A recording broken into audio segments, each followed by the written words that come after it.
Great to be joined now by the voice of everything. Yep. Everything. Yep. He will be calling the Kings and Nets tonight. But you see him everywhere. Does a lot of NFL, college basketball, everything. Ian Eagle joining us here this morning on KHTK. Ian, good morning. How are you? Hey, good morning. How we doing? We're doing great. We're absolutely delighted to have you on the show, so thank you. That didn't sound convincing. Oh, That's Friday. if you only knew, Ian, the true man crush. Yep. And I've told Jody Bacon many times, who has worked as your stage manager, just tell Ian hi for me. So the man crush is real. No, I have gotten some weird texts from that's Sacramento normal. number, and it just says you up. Dang it! I didn't think you realized He's you got connected you, the dots, man. You got a fun game tonight. Sounds like Kyrie will be out again. Our Kings are on a bit of a warm streak for them. But what's your initial thoughts on the matchup tonight, and what's going to give the Nets a challenge from Sacramento in your mind? Yeah, it's funny. Chemistry is such an underrated part of building a team. The Nets had tremendous chemistry last year. While they didn't have the biggest names, over the course of the season, that connectivity revealed itself. And I'm sensing that with Sacramento. Yeah, big names are out. No De'Aaron Fox, no Marvin Bagley, a bunch of injuries, but guys are getting opportunities. Having watched a couple of their last games, including the Phoenix game, build that huge lead offensively. Bogdanovich comes in and just makes things happen. Corey Joseph has done a really nice job in the leadership department. And you find some guys along the way, Rashawn Holmes being one of them, signing what is considered a modest deal by NBA standards, but for him was a huge commitment, 2 years, $10 million, and he's just looked really comfortable in that role. They're using him correctly.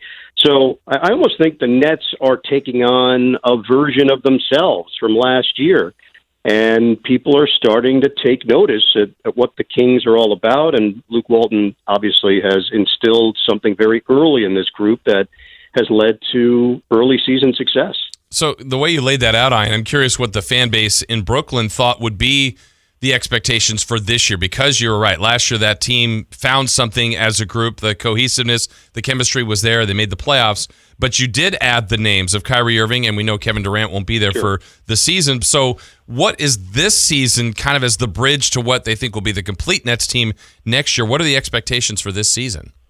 Yeah, the gauge before the season with Nets fans was, hey, let's see what this group can do together, even without Kevin Durant. Just by adding Kyrie Irving, you're talking about one of the real premier, dazzling talents in the NBA. He hasn't been able to be a part of it for the season so far. And that Utah game where the Nets had a double-digit lead, let it go, the Jazz ended up winning the game, turned out to be more costly because that's where Irving aggravated a shoulder issue, and it's been plaguing him since.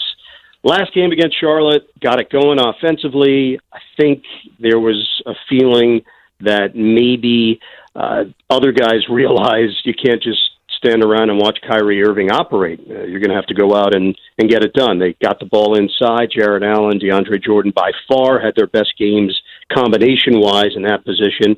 And that could be something for Kings fans to look for here in this one. If they feel comfortable again with those pick and rolls and that they can control the glass, it might be more of that kind of game. Nets take a lot of threes. That's part of Kenny Atkinson's system.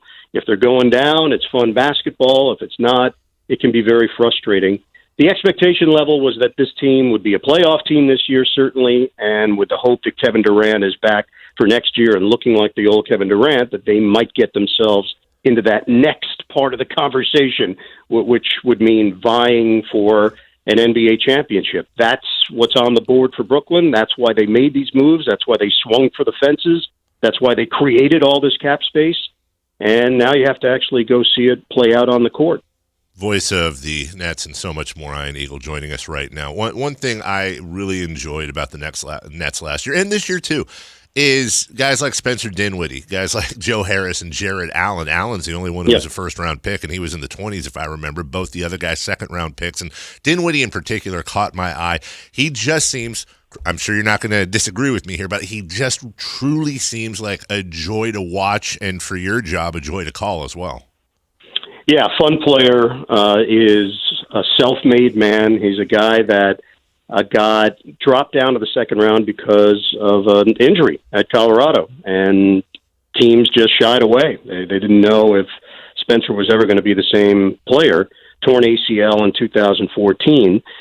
So then he had to work for it. He starts out with Detroit, and that doesn't go according to plan. Ends up in a G League deal with Windy City, never gets called up to the big club, and the Nets pluck him out of basic obscurity and work on his game, work on his skills, harness all of these different attributes that he brings. And what's really been their MO, and I saw it play out last year, so it's not even one of those, hey, let's put this on a bulletin board and try to sell it as progress or culture. It's real.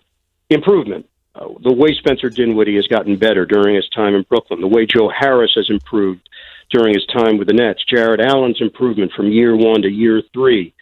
He's hurt right now, but Karis LeVert, exponentially better than the player that they got and took a chance on out of Michigan. So that's really been their MO, and I think that's what last year was built on. Everybody was improving together. There was this development that you could see, that you could feel. It was tangible.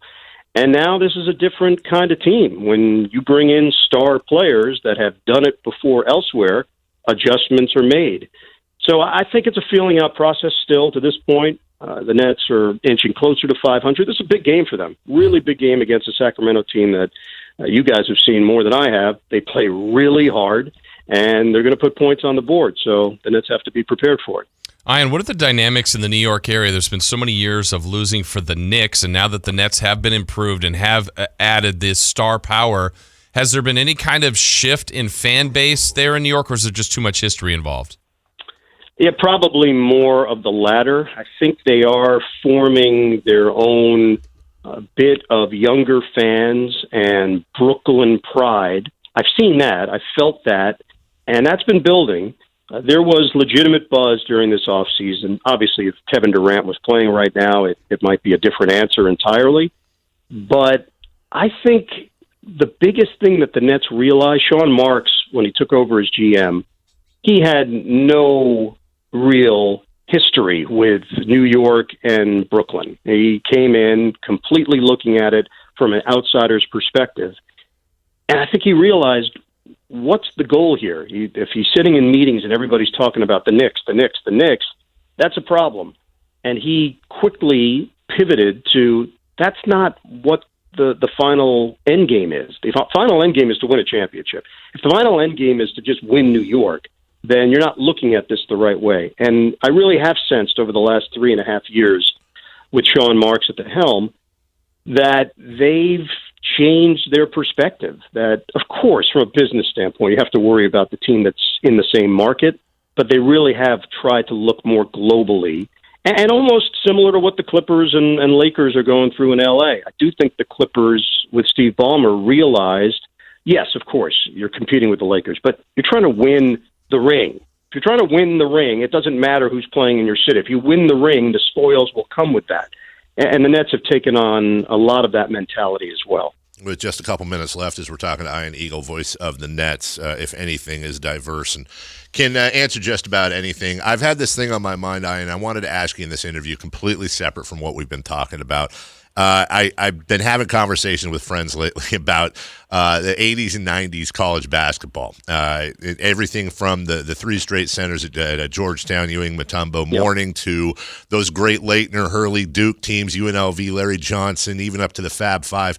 And it just doesn't seem like that's there. It's still exciting. I still love college basketball. But with the one and done and probably less coming up, do you think we'll ever get back to those types of teams and that type of craziness we had in college basketball in the 80s and 90s?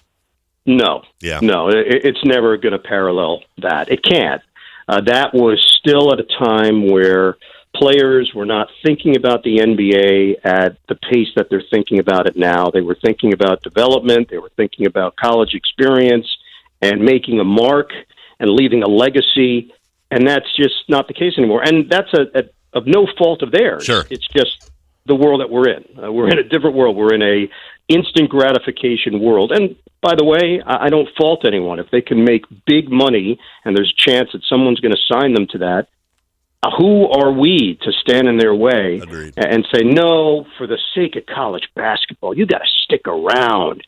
You got to really bond with your teammates over 3 or 4 years. It's just not realistic anymore. We're in a different place. Yeah, I grew up here in the Northeast. The Big East was everything. The rise of the Big East coincided with my childhood, and it made a mark on me. There's no doubt. I think Syracuse was my top choice for many reasons, but one of which was Pearl Washington and what he did there. And I don't know if we can ever get back to that because it's just not set up for it. Doesn't mean that it still isn't fun and you can't get excited about the NCAA tournament. There's a lot of passion. There's a lot of history there, but no, we're not going to be able to rekindle the past on that one. Well, Ian, it's an absolute thrill to talk to you. So now that you recognize the phone number, I'll just limit the text to about 5 a day. Is that okay? Yeah, just give me a sup. All right, right after this call. Ian, thank you so much. Have a good call today. Have a good weekend, and we'll talk to you soon. All right, guys. Anytime. All right, thank you. That's Ian Eagle, the voice of everything, honestly. The Drive.